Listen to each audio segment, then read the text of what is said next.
Welcome back. We are at part 2 of the war correspondent Gellhorn.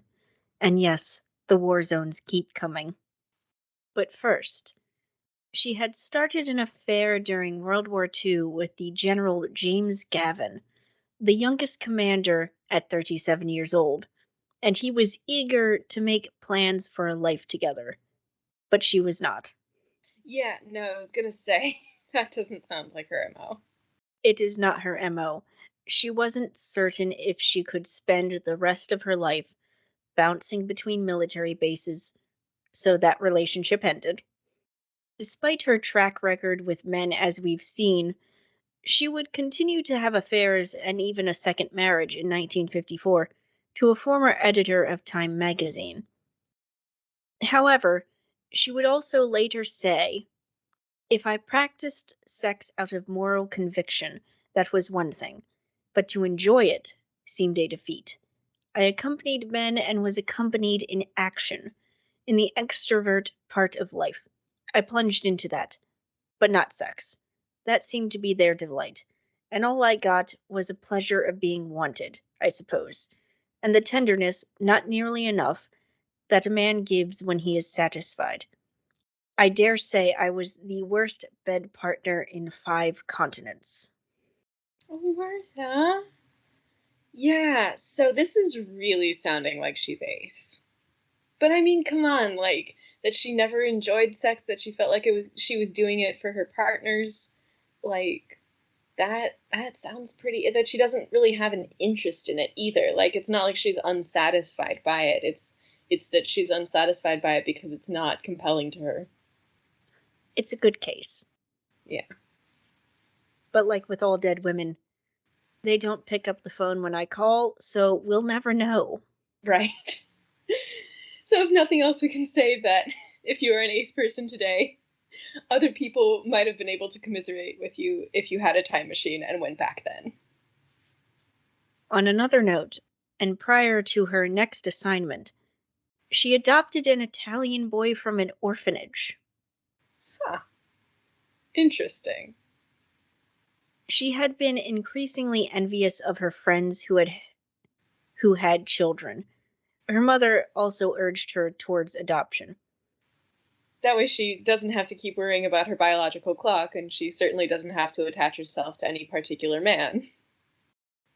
Yes, as we had seen at the end of last episode, in addition to the Hemingway World War II chaos, Gellhorn had been seriously considering, do I actually want to be a mother or not? Mm-hmm. Well, you see, Gellhorn felt it was the duty of all healthy, responsible people to care for the orphans of war. Understandable, I'm sure she saw a lot of them in her line of work. And so she became a single mother to Sandy Gellhorn, who was either 14 or 17 months old in 1949. She spent the next few years being a diligent mother, despite not having much of a maternal bent, but being a war correspondent still held allure. Sandy would later spend time with her relatives while she traveled to war zones and for work in general. So she's figuring out a way to balance it all. In the meantime, she also developed a close friendship with the writer Sybil Bedford during this time when they met in Rome on the way to the island of Capri for work. Now, when you say a close friendship, It was platonic. okay, Gellhorn straight. Bedford said being around Gellhorn was like being exposed to a 1,500-watt light bulb. A whole lot of vitality, certainty, and courage. My goddess, she sounds like a Gryffindor. Yeah, if we will use such antiquated terms.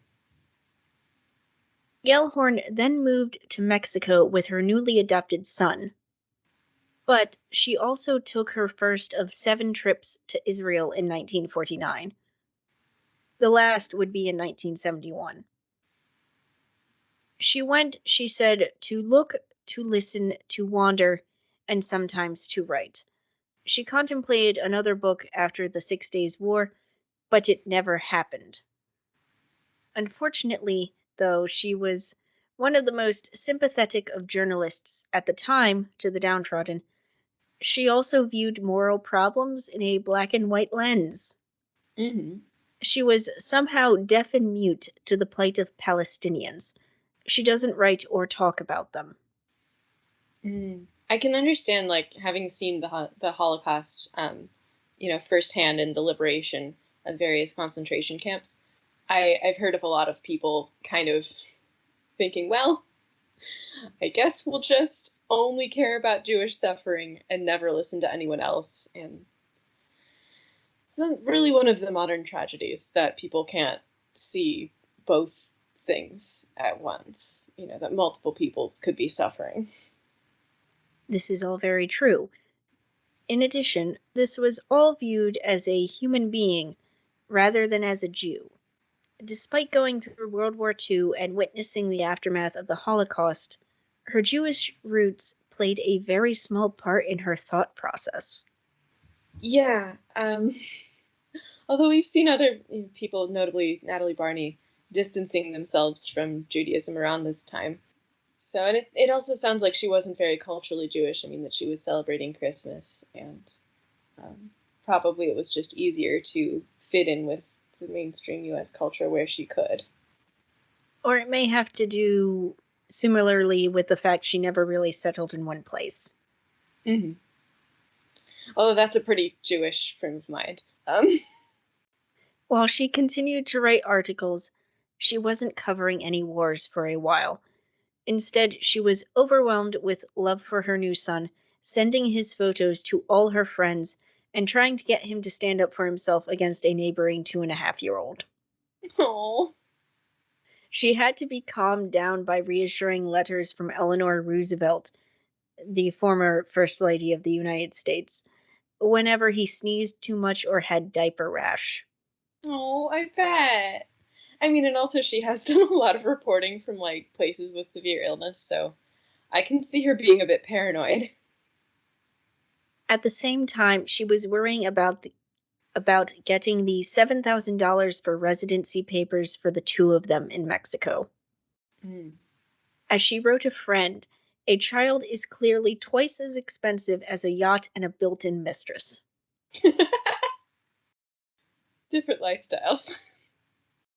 The next years were filled with moving: Rome in 1952, London about 2 years later, and Kenya in 1963. Meanwhile, it took 13 years for her son to get his American citizenship through the bureaucratic system, so traveling could be a nightmare sometimes.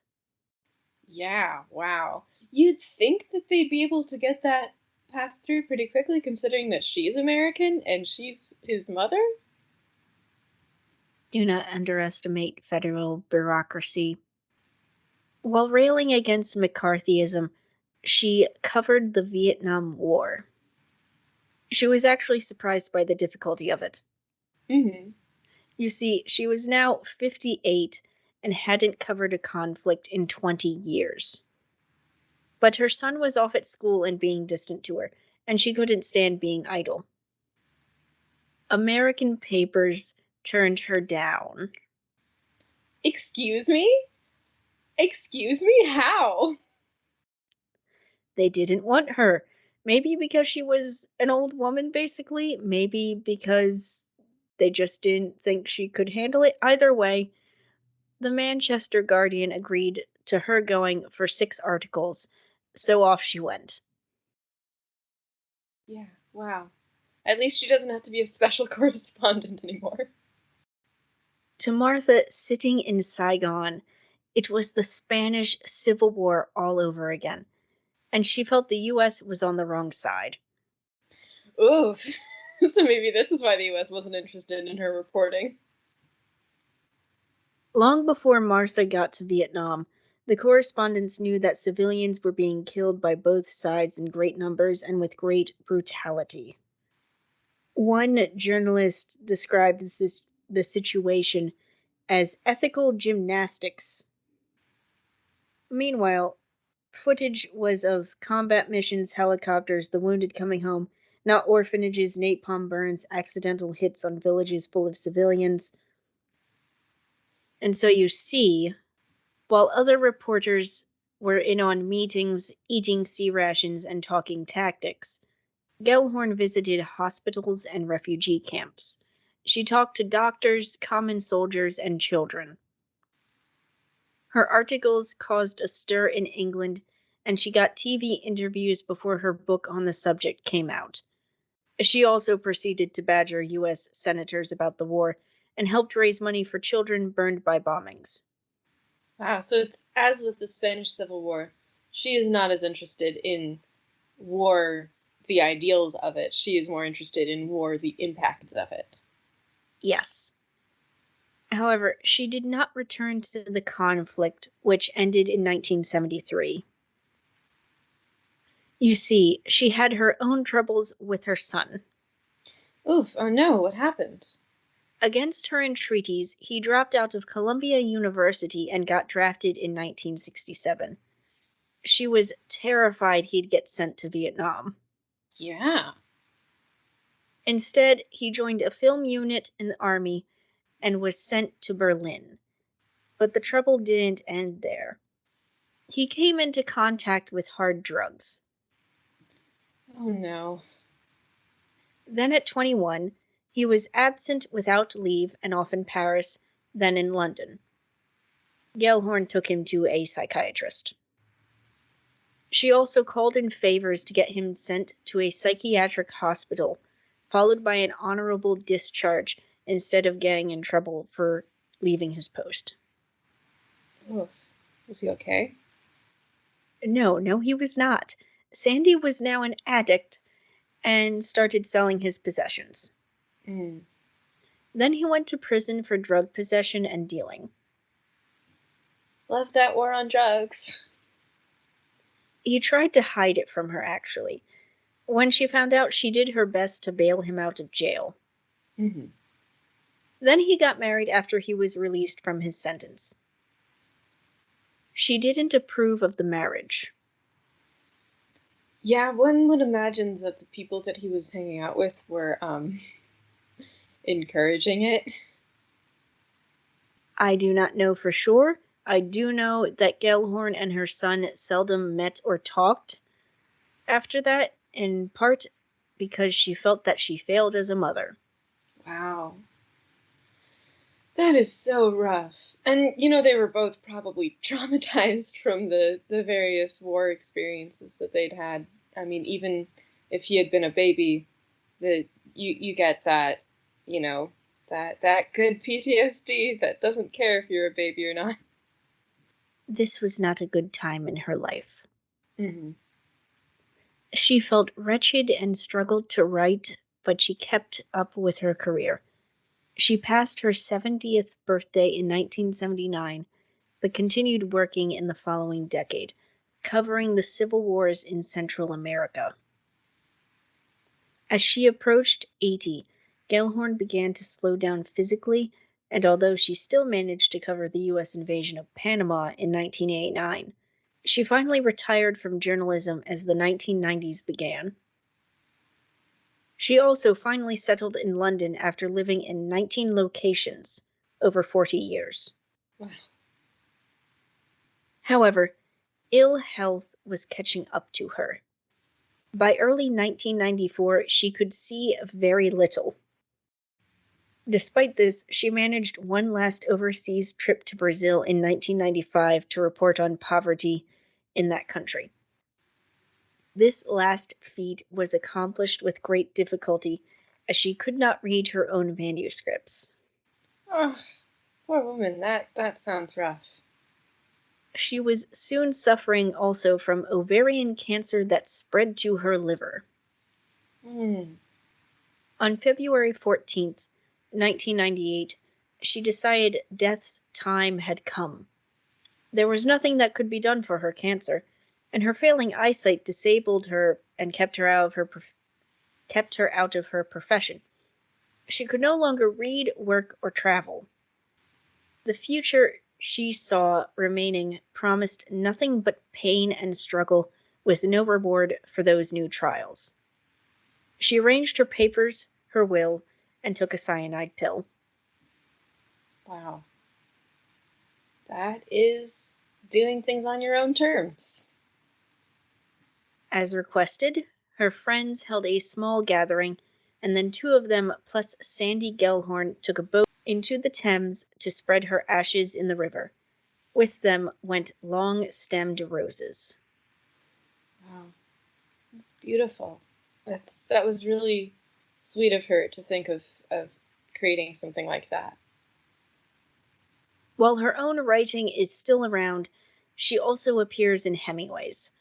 How accurate the depictions might be is debatable. Yeah, based on what I remember of some of his short stories, he had what might be termed a bee in his bonnet. There is also a film about her relationship with him, Hemingway and Gellhorn. She's also on a US stamp from 2008, part of honoring five 20th century journalists, and in 1999, the Martha Gellhorn Prize for Journalism was named in her honor.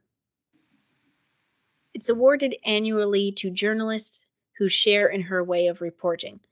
The view from the ground, so to speak, a human story that penetrates the established version of events and illuminates an urgent issue buried by prevailing fashions of what makes news. News of the people. It is unfortunate, in my view, that much of the more well known remembrance of her is in relation to Hemingway. He was a small part of her life, in it for only about a decade, and some people say she's the better writer, certainly the better journalist of the two of them. Yeah, no, it's clear that she had a full and round life without him. And that brings us to the end of all the war zones for the time being, and the greatest female war correspondent of the 20th century. Thank you for listening. Subscribe if you want, and remember, you too can find life after Hemingway.